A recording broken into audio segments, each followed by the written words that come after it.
Halo teman-teman semua, hari ini saya ingin menceritakan tentang syarat dan ketentuan yang ada di dalam exchange counter.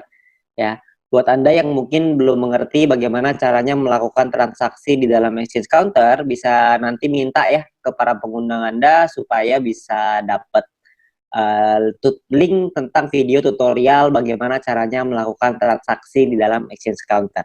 Oke, nah perlu diingat bahwa ada 3 pihak di dalam exchange counter ini. Ada penjual, orang yang ngejual VP, ada pembeli, orang yang ngebeli VP, ada perusahaan, perusahaan ini sifatnya membeli VP dan juga menjadi penengah antara penjual dan pembeli. Oke, nah waktu operasi dari exchange counter ini kira-kira jam 10 pagi sampai jam 10 malam. Jadi tidak lebih ya. Jadi kalau lebih dari jam 10 malam udah tutup, kurang dari jam 10 pagi masih belum buka. Jadi Anda perlu ingat bahwa operasinya jam 10 pagi sampai jam 10 malam aja. Oke. Nah, kalau misalkan dalam kondisi tutup, maka kita sebagai penjual tidak bisa melakukan penjualan VP, sebagai pembeli pun kita nggak bisa melakukan pembelian VP. Perusahaan juga tidak bisa melakukan pembelian VP dan tidak bisa menengahi kedua belah pihak. Oke, jadi ketika lagi tutup semuanya tutup, nggak bisa ngapa-ngapain. Oke, tidak bisa melakukan transaksi di dalam exchange counter ini. Oke, nah bagaimana caranya kita melakukan transaksi? Yang pertama adalah proses transaksi jual ke perusahaan. Perusahaan ini sifatnya hanya bisa membeli, tidak bisa menjual. Karena kan perusahaan tidak menjual poin ya. Perusahaan hanya bisa membeli poin aja dari kita, beli VP dari kita. Oke. Nah, misalkan contoh, ini perusahaan. Ya, perusahaan akan meletakkan namanya order pembelian. Order pembeliannya misalkan ada A 5 VP, B 10 VP, C 5 VP, dan D 20 VP misalkan. Dan kita punya 10 VP untuk kita jual nih. Nah, kita misalkan mau ngejual ke perusahaan. Maka kita akan kejual ke B. Ketika kita menjual ke B, maka statusnya dari tertunda akan berubah menjadi status proses. Ketika menjadi status proses, maka perusahaan akan melakukan transfer ke kita.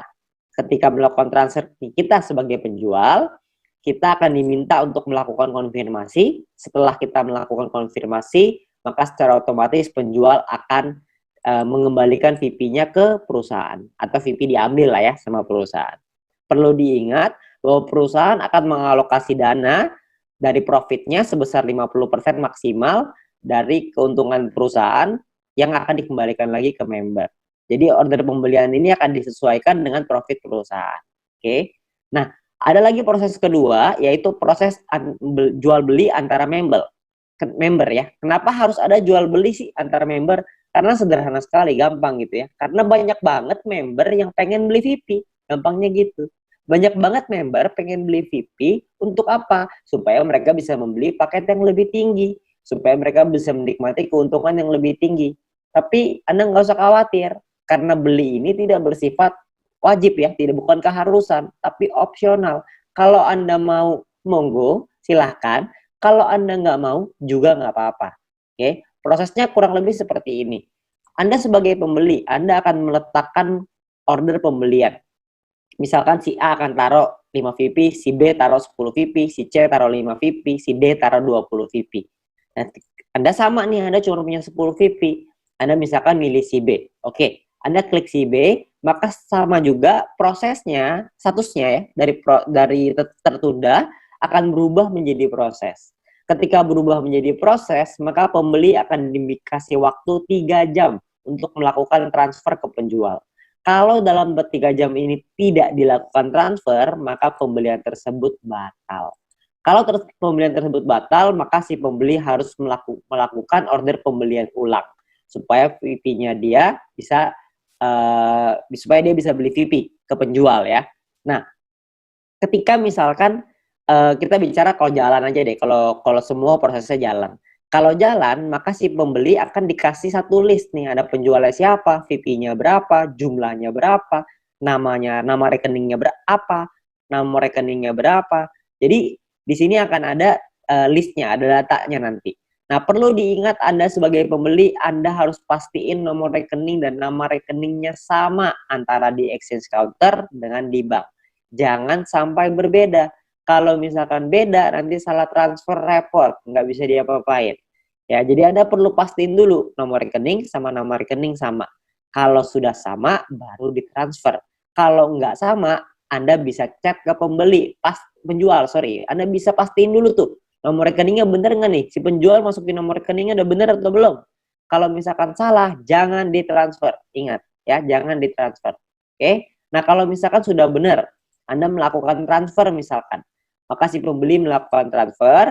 Setelah melakukan transfer, maka di dalam sistem akan meminta untuk Anda mengunggah bukti transfer. Ya, setelah Anda mengunggah bukti transfer, maka si penjual akan diminta untuk melakukan konfirmasi. Kalau si penjual melakukan konfirmasi, maka secara otomatis penjual akan mengirimkan VP-nya ke si pembeli. Sederhana sekali. Oke, tapi kita sama-sama tahu dalam proses seperti ini transfernya kadang-kadang bermasalah. Nah, kalau misalkan transfernya bermasalah gimana? Transfer masalahnya itu maksudnya apa sih? Maksudnya gini loh. Ada orang misalkan salah transfer, jumlahnya salah. Ada juga yang mungkin bukti transfernya palsu.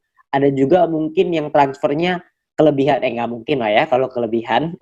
Ya, jadi mungkin banyak masalah lah ya. Masalahnya apapun itu, maka sebagai pembeli dan sebagai penjual Anda bisa melakukan protes. Ya, kalau Anda melakukan protes, maka secara otomatis akan diminta untuk mengunggah bukti transfer sebagai pembeli, sebagai penjual Anda akan diminta mutasi rekening. Salah satu pihak pasti ada yang salah. Jika ada yang terbukti bersalah, maka manajemen berhak untuk membekukan akun YouTube tersebut hingga pemberitahuan lebih lanjut. Ya, jadi Anda kalau misalnya Anda yang mau nipu, ujung-ujungnya Anda juga yang rugi. Jadi lebih baik jangan nipu, lempeng-lempeng aja. Ya, kita ikutin aja alur mainnya, kita cari uang dengan halal. Oke? Nah, lalu ada syarat dan ketentuan umum. Ya, misalkan ada bukti transfer palsu. Kalau pembeli mengunggah bukti transfer palsu, maka secara otomatis akunnya akan dibekukan secara permanen karena ini adalah tindak penipuan. Kalau penipuan harus ditindak dengan tegas. Saya yakin teman-teman semua juga pasti setuju lah dengan hal ini, ya. Nah, terus yang kedua, dengan sengaja mengganti nama Anda dengan nama orang lain akan dinilai sebagai sebuah kecurangan juga.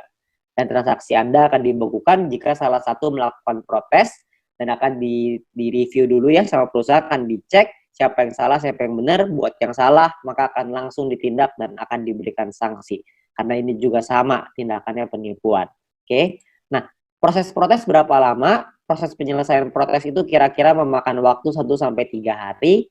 Kalau belum selesai, maka kedua belah pihak bisa mengirimkan email kepada customer service untuk ditindaklanjuti. 1 hari itu untuk yang tidak ada masalah ya. Kalau nggak ada masalah akan dilepas pembekuannya, dikunci akunnya gitu ya, dibekuin dulu. Sementara kalau misalkan nggak ada masalah akan dilepas. Kalau misalkan yang masih bermasalah maka akan tetap dibekukan atau tetap dikunci sampai masalah itu selesai. Kalau sudah selesai baru akan dilepas semuanya. Oke, jadi sebisa mungkin kita meminimalisir adanya masalah. Sebisa mungkin buat mungkin teman-teman, saran saya adalah udahlah, kalau buat yang mau nipu jangan nipu. Buat apa? Buat apa juga kita punya uang, tapi kalau uangnya uang haram, betul nggak? Ya. Nah, informasi tambahan untuk Anda, sebagai penjual maksimal Anda hanya bisa melakukan 4 transaksi pending atau tertunda. Jadi Anda hanya bisa melakukan penjualan VP ke 4 transaksi berbeda. 4 transaksi. Kalau transaksinya masih belum selesai, maka belum bisa jadi yang kelima. Ya, hanya bisa selesaiin dulu salah satu, Anda baru bisa buka satu lagi. Anda baru bisa jual ke satu lagi. Ya, jadi jika salah satu sudah selesai, Anda bisa menambah 1 transaksi lagi. Intinya maksimal 4 transaksi yang masih dalam berjalan dalam satu waktu yang bersamaan. Penjual juga hanya bisa melakukan penjualan VP maksimal 2.000 VP per hari. Oke, itu maksimal. Ya. Nah, dan pembeli maksimal hanya bisa memasukkan 10 order pembelian dalam satu hari. Nominal minimalnya adalah 5 VP, nominal maksimalnya adalah 300 VP. Oke.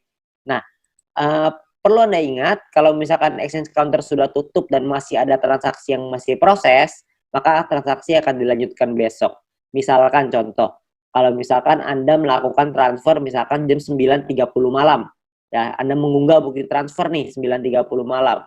Sayangnya si penjual lupa, nggak ngeliat-ngeliat lagi. Pasar keburu tutup, ya. Terus gimana dong? Uangnya udah ditransfer nih, nanti saya rugi dong apa segala macam. Tenang aja, Anda nggak bakal rugi. karena proses pembelian Anda itu masih dalam proses. Jadi bisa dilanjutin besok. Ketika pasarnya sudah buka lagi, penjual melakukan konfirmasi, VP juga akan transfer ke Anda secara otomatis. Oke? Jadi Anda nggak usah khawatir, ini semuanya aman. Ya, jadi Anda nggak langsung hilang tiba-tiba gitu order pembeliannya, nggak. Jadi ordernya tetap ada. Nah, sangat disarankan untuk tidak melakukan transfer di atas jam 9.30 malam, supaya menghindari hal-hal seperti ini. Ya, jadi kalau misalkan sudah lewat dari 9.30 malam, sebisa mungkin janganlah kita melakukan transfer. Kalaupun melakukan transfer, Anda perlu tahu bahwa ada kemungkinan akan dikonfirmasi besok hari. Ya, tapi Anda nggak usah khawatir, itu semua aman. Ya, nah mungkin itu aja syarat dan ketentuan dan bagaimana caranya melakukan transaksi di dalam exchange counter.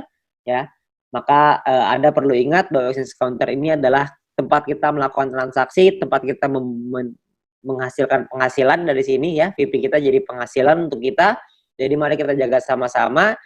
Kalau misalkan buat Anda yang mungkin ada yang mau nipu, saran saya janganlah. Buat apa kita punya uang haram, hasil nipu buat apa? Ya lebih baik kita usahakan di sini, kita perjuangkan, kita kerja keras, kita cari uang yang halal, supaya juga bermanfaat untuk kita dan keluarga. Oke, mungkin sekian dari saya. Terima kasih.